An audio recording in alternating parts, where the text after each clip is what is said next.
I'm in Bella here, back with podcast number 2. How you doing? Hope you're having a beautiful day. As you hear the birds are chirping in the background, I'm having an enjoyable day.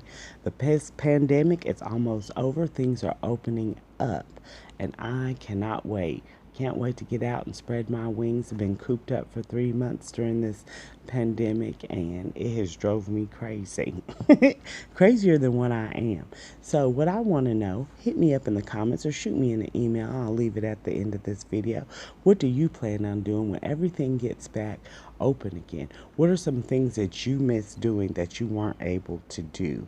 And I want to know, did you guys make a bucket list while during this quarantine? I know I did, and I'm steady thinking and refining that bucket list, but I'd love to hear from you. If you were in quarantine and locked up, no matter where you were in the world, what did you do during your quarantine? And what are you planning to do after quarantine? Like, what are some things that you really wanted to do that you couldn't do because you were locked in quarantine because of COVID? Now, due to COVID 19, um, restaurants were closed, and they were saying that COVID was in the beef and all this stuff. So a lot of restaurants reduced their hours or they closed. But however, some restaurants remained open through drive-through only. What is a restaurant that you particularly went to that wasn't open that you can't wait to eat at?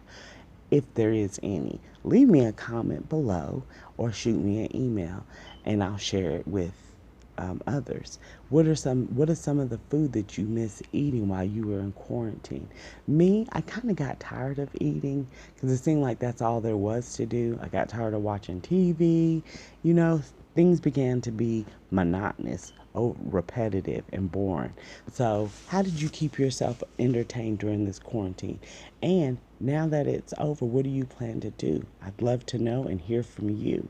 Now, on to the next topic of conversation that totally struck me during this pandemic. I was like, 2020 is coming with a bang. Not only do we have the COVID 19 pandemic going on, but we also have this racial disruption that erupted across the U.S. and the riots that took place. And I'm like, 2020 is the year. Now, they say it's the 0 year. And, buddy, has this 0 year really impacted our country? And it's impacted us individually and collectively. So, I'd like to know, what did you think about the riots that have took place and the injustices that have took place? I think the three individuals that have been highlighted during this time, Breonna Taylor, Ahmaud Arbery, and George Floyd, is just a microscopic view of the things that are taking place across the U.S. when it comes to people in positions of authority. And the riots that resulted in that were people rebelling against that system of authority that are oppressing individuals that are of minority status. And I think it goes beyond just oppressing people of a minority status. I think it goes into socioeconomic oppression, people of different socioeconomic classes. And it's all a system to keep individuals oppressed. And how can we as individuals and collectively break out of that system of oppression? Because I feel like not everyone agrees with how things are, what's taking place and how things are happening on either side. I don't agree with rioting and looting. I don't, it's going to have grave consequences for that individual as well as our economic society. I don't agree that that's how you should get your voice out. But if you need to express yourself because you feel that you're being oppressed, and you may feel that your voice is not being heard, I feel that it's strategic and systematic plan needs to be implemented to get out people's voices in which they say. But I don't condone rioting and looting. I do condone peaceful protests. I think they're very powerful. And as Dr. Martin Luther King and his movement, it showed that. It showed that peaceful protests can happen and can be very successful if people unite together in one central cause and uses their voice and their reasoning to convey a thought. It's very powerful, though. The bus boycotts They were very powerful in opening up a way for desegregation in the South, and they were strategically planted and implemented, and they it took time. And that's another thing about peaceful protests, it takes time, and that's why it has to be strategized and implemented.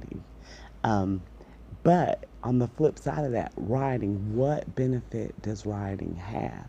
It's a short term benefit that doesn't yield much results, but more tension and anger.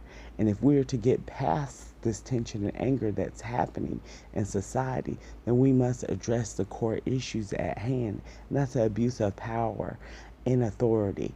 And if you think about it, that abuse of power and authority is happening not just in the police system, but it's happening in every structure and system in our society here in the U.S. That there's a hierarchy of some type of authority that deems necessary to oppress and minimize individuals. And that is what is breaking down. That's what I see. That's why I see the riots taking place, that people are rebelling against that structure, that authority. Did they do so right? No, I don't agree with that. But if we can come together and work together and strategize a plan in how we can address these issues in a peaceful manner, that can have profound impacts for everyone, not just one minority group, but all minority groups and socioeconomic groups that are impacted. Because racism doesn't just affect the color of your skin, it also impacts your socioeconomic status and your ability to move from socioeconomic statuses. So the problem is much bigger and much deeper in our society. And no, we can't eradicate and eliminate all um, prejudices, biases, but it starts with each of us as individuals. If we check our biases, if we check our prejudices, even the little ones, because we can't change the world, but we can change each an individual ourselves, and that individual change can inspire others to change. And that's what I believe in. I believe in positivity, and sometimes that positivity comes at a price. It's a sacrifice, and it's hard to do, but I feel that we can do it if we come together in a peaceful unity. On Facebook, I've seen individuals taking glimpses of protesters and Nazis showing up at the protesting event in um, the South, and they were handled in a peaceful manner, but and exposed. That was the biggest thing. This woman was brave enough to expose some Nazis that were trying to dim their protests. And I've been in protests and I've seen peaceful ones, not riot and looting, but peaceful protests where individuals were um, Nazis showed up, and I've seen the Klan, and it's very hate is very real. But I feel that to combat the hate, you must use love and positivity to combat the hate, and you cannot allow the hate to embitter your soul, where you stop flourishing and you stop growing and being a beacon of light. I think we all have the ability to be a beacon of light to each other and to ourselves and to our communities. And that's what I feel the focus needs to be in on. It's going to be very interesting to see how these communities rebuild after these riots, what's going to happen after these riots, the looting and things like that. Because with today's technology, I don't think they won't get every individual, but the bulk of the individuals that looted and destroyed and stole property, I think they're going to be found out, and the consequences of that, they're going to have to live with that individually. So that's why I promote peaceful protesting, strategizing, and implementing peaceful protests to get the word out against racism, racist views, and racist individuals who are propagating their racist views in positions of authority. And in two of the cases that I know of personally, by listening to the Ahmaud Arbery and the Mr. Floyd, George Floyd case, individuals that held those positions of power were demoted or reprimanded or had complaints on them, and they were not dealt with successfully. And thus, you could see the spillage of that. And that's some of the things that are happening. They're happening in businesses, big or small, nationally, globally, where individuals are not being held accountable when they're in positions of power, whether they be of dominant culture or some higher socioeconomic status. They're not being reprimanded and treated as they should in those positions. And I think that is spilling down into society where that abuse of power is being let out on individuals and victimized.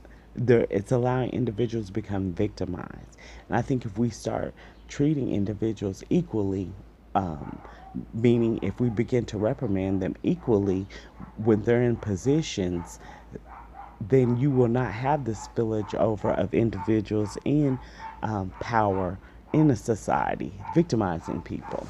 And I think that that's the biggest. I feel like that's the biggest problem. That's our little outside dog. But it's been great hearing from you. It's been great talking to you. I'm sorry. But you can hit me up at the1diamondbella@gmail.com. Or you can leave me a comment down below. Tell me, what do you think about all of this? Where do you think these racist views and attitudes stem from? How do you think that we can mitigate those views and what should be done? As well as, what are your thoughts and opinions about the quarantine and it being over? What do you plan on doing? I'd love to hear from you.